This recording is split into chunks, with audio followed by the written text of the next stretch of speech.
controversy, unacceptance, bigotry, the representation of interracial relationships in television advertisements. The recent release of a Cheerios commercial featuring a mixed-race family has caused a significant increase in controversy over what a typical American family looks like.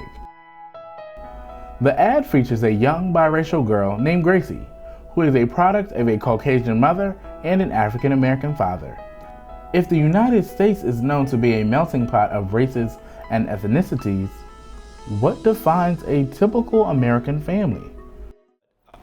I don't know that anyone would ever be able to typically define what either a family is or what a family looks like today. But I think the Cheerios commercial is interesting because I think that whenever America is confronted with interracial relationships in general, that it brings up a number of sort of unstated, unresolved issues that we're not very comfortable with.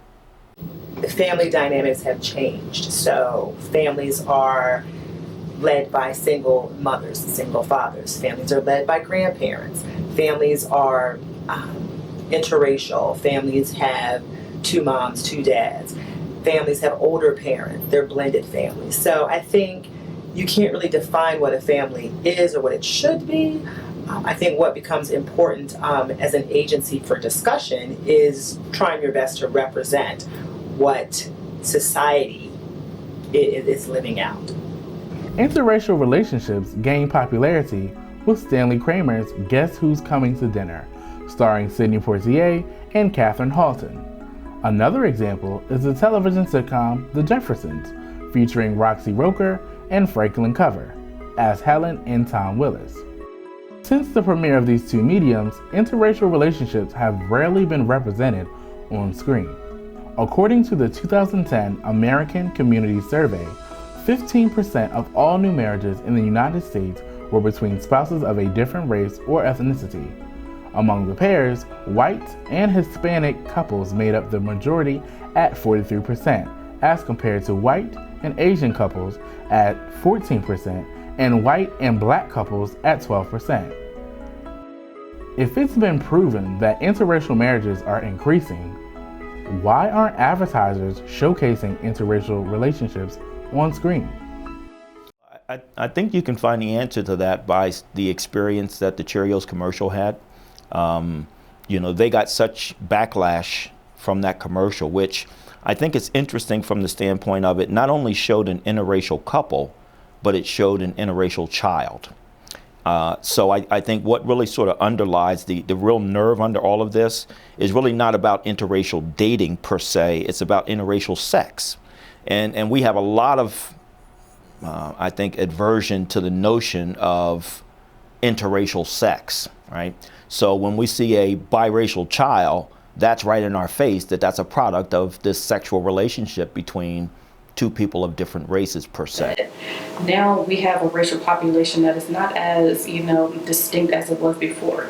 We don't have necessarily 100% white Americans. We don't have 100% black Americans. And we're starting to become this society in which all the races are now integrating more. And you're starting to see a lot of people who are from more multiracial categories.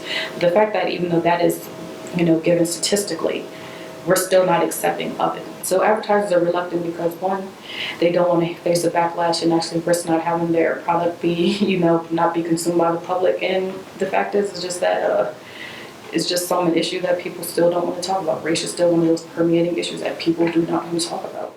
To get better insight on the experiences and views of interracial couples, I interviewed DSU students Kurt and Tatiana. Compared to how many interracial relationships I think there are, I feel like they're not represented in the media well. And the few that are, I feel like it's very, not blatantly racist, but it's almost as if it's like the gold digging white girl with like the athlete black man, or the trashy white girl with the black man, or I can't even really think of any instances where I've seen a black woman with a white man, but it's usually the white women with black men, and it's not like everyday people, I feel like. So I feel like you shouldn't be like scared to be in an interracial relationship just because of what the media portrays or anything. Like, it's 2015 and I feel like we're supposed to be a free country, so you should do what you want because it's not illegal. So I don't think anymore. So I don't think you should like be looking to be in an interracial relationship. Like, just look for whoever you find. I also had the pleasure of interviewing Ms. Jasmine Saunders to get the perspective of a single individual who has never dated interracially. I'm not against interracial relationships. It's just that, you know, I've been raised with a mother who, I guess she sees it as like, especially with black men and white women, she sees it as like not preferring black women. So sometimes sometimes I'm just like, I don't think there's a problem with it, but she sees a problem with it, and, you know, I'm being raised by her. I guess I see through her lens, but for me, I don't think it's a problem. You love who you love. The color of one's skin should not dictate who they love. The 1967 Loving case versus the state of Virginia won each adult the constitutional right to choose whomever they prefer as a partner or spouse. The exclusion of interracial couples in marketing strategies sustains a harsh dynamic that works against the general safety, security, and financial well-being of a society. What are the things that you see on the news all the time? You see a lot of times there are minority populations who are always being the negative, you know, being portrayed negatively.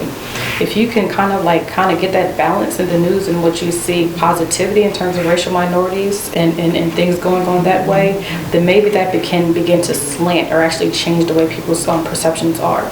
But our news broadcasting is the one who pretty much over-dramatizes crime, over-dramatizes who the criminals are, as opposed to looking at the whole picture. So I think the news honestly creates a lot of negative, you know, energy in terms of racial populations or racial groups actually being portrayed in a positive way. We still have a program that is actually dedicated specifically to white populations, and we have a program that is specifically dedicated to black populations, and then we also have a new program I'll call Fresh Off the Boat, which is, you know, dedicated to an Asian American family who's assimilating into, you know, United States culture. And so it's kind of like, if we just can have things kind of that caters to all, you know, all audiences, that was pretty much all inclusive, then we can actually begin to see a little bit more quote unquote racial harmony.